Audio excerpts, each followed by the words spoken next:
Hi guys! Welcome back to my channel. This is a special week on Nerd It Minute because I am celebrating 20 years of Pokemon.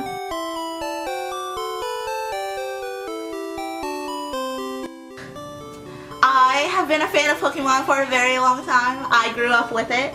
I remember getting Pokemon Blue for my Game Boy, original Game Boy, not even Game Boy Color, Game Boy.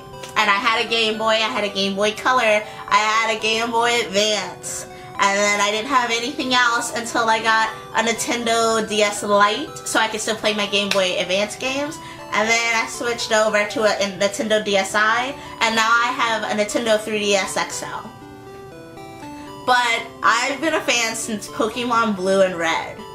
And can I just say, was I the only person that had issues leaving the house? Like, I swear it took me like 2 days to figure out that the carpet was a door. Number 10. Being practically front row at Pokemon Live. So if you're a huge Pokemon fan, and even if you aren't, in the 90s there was a musical adaptation of a Pokemon manga, and it was called Pokemon Live. There were characters dressed up as Pokemon, just all of them, and I followed a series of adventures for them. My parents took me to see it, me, my cousin Hakeem, my cousin Brianna, and I think my cousin Jara. I don't know if any of them remember it, but I remember it, and it was amazing. I loved all the characters, I loved all the songs, and it actually gave me a love for theater later on. I did a lot of theater in middle school and high school and college, and it was just something I thoroughly enjoyed doing. Number 9. Falling in love with Pokemon Puzzle Challenge. If you're not aware, Pokemon Puzzle Challenge was a game for the Game Boy Advance. It took your favorite Pokemon characters and trainers and pit them against each other in a drop from the top block game schematic. So basically you had different shapes and different block sizes that were different colors, and you could press the B button to make them build up faster, and then you could move them around so that they would make a row, and then once the row was together, they would explode. And it would clear space so that you could continue to move them, because if they reached the top, it was a done deal. I actually still have that game. Right now there's a newer game called Pokemon Shuffle, which kind of does the same thing, except instead of colored blocks, they're Pokemon heads. And like, there are different things. Like they don't explode, but they like give you points, and you see, it's all the new generation Pokemon. Whereas Puzzle Challenge was the era of Silver, Gold, and Crystal. Number 8. My very first favorite Pokemon movie.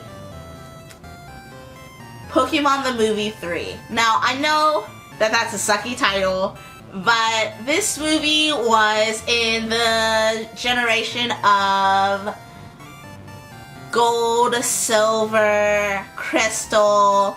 You met Entei, who is an awesome legendary Pokemon. You met the Unknowns. The music in the movie was flippin' amazing.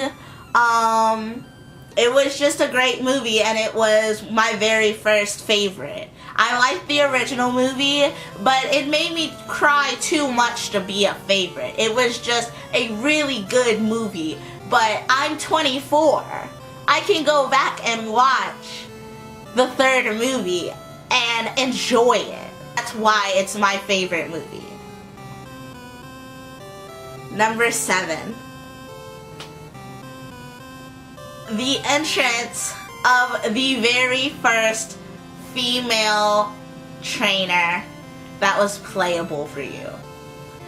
Pokemon Red, Blue, Gold, and Silver all had Ash or Red as a playable trainer character for you. You could name him whatever you wanted, but it was still a guy. Crystal, the Pokemon game, was the very first time players such as myself, who are female, could be a female Pokemon trainer. And it was amazeballs. Number 6. Discovering my favorite set of Pokemon villains. Now, if you're not aware, the bad guy in Pokemon, it changes from time to time, but the bad guy in Pokemon series is Team Rocket.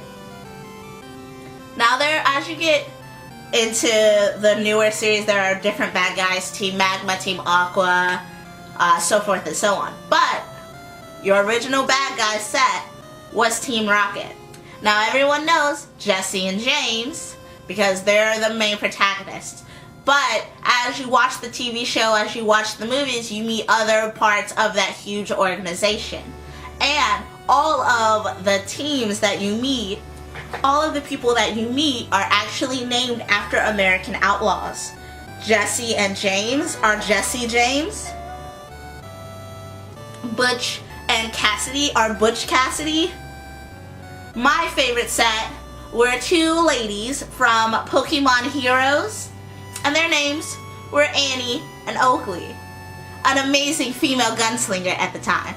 So, Annie and Oakley are a team of bad guys. They're both female. They're both after this kind of like glowing orb that, like, I'm pretty sure it resets time or something. It's been a while since I've seen the movie, so I'm sorry.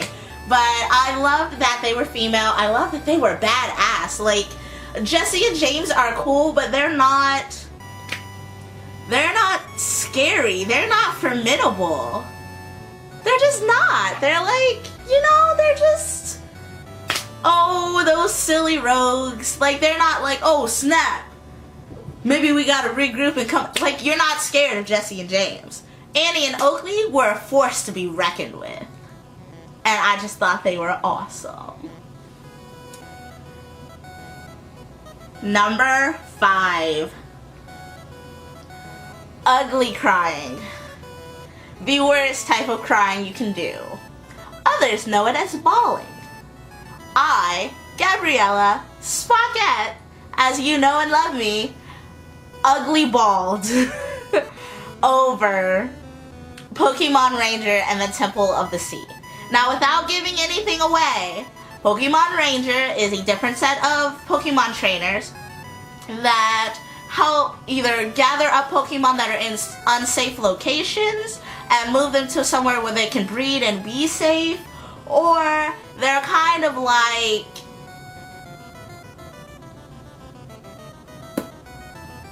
treasure hunters that collect rare Pokemon. In this movie, you meet a trainer who has a Manaphy, and it needs to get it back. He needs to get Manaphy back to his home because, he's the king of the sea. Well, he takes a particular shining to May, and I won't continue because I'll probably ruin it, but I cried lots. Number 4. Discovering that I cannot stand Shaman, the main helper Pokemon. It looks like a little shrub. This guy. And it is a main character in the Pokemon movie Giratina and the Sky Warrior. She complained the whole time, and she never helped anyone. She was just useless. She aggravated me so much. I have never hated a Pokemon character or a Pokemon, but Shaman would never be in my group. Never. Never. Number 3. Realizing that Victini is my Pokemon incarnate. Victini is adorable, smart, mischievous, and loves to eat. Dude, it's a Pokemon version of me. Definitely. Victini is actually on my list to be, is on my cosplay list for 2016.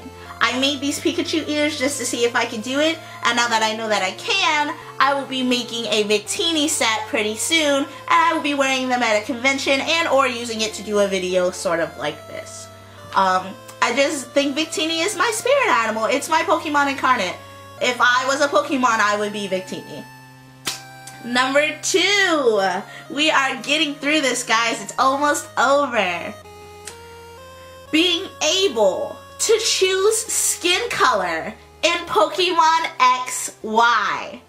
Now, I know that there's a lot of people that play Pokemon, and I know a lot of people, it probably didn't matter to them because they looked like the character. It didn't matter. I am not one of those people. I do not look like a Pokemon character, no matter how hard I try. My skin is darker, my eyes are different, I look different. It's okay. But the cool thing about it is that even though there are different people, there are diverse people, Pokemon gave you the opportunity to create someone that looked like you. I have a character that looks like me. That's amazing. That is a huge milestone.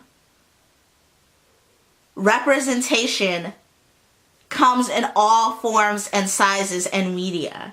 And to be able to create a character that represents me, to other players around the world as we play a game that we both know and love, Pokemon did a baller-ass job on representation. Pokemon XY is probably the best represented, the best Pokemon game yet. Thank you so much, Game Freak. Thank you so much, Nintendo, for doing that for me, because that's amazing. Number 1. Getting off that kind of dark topic, Pokemon, the newest game is Alpha Sapphire, Omega Ruby.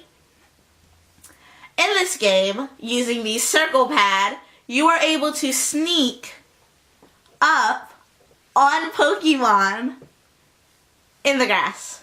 Just like in the TV show, just like in the movies. I'm sorry, I know that makes me a total and complete dork, but that's awesome.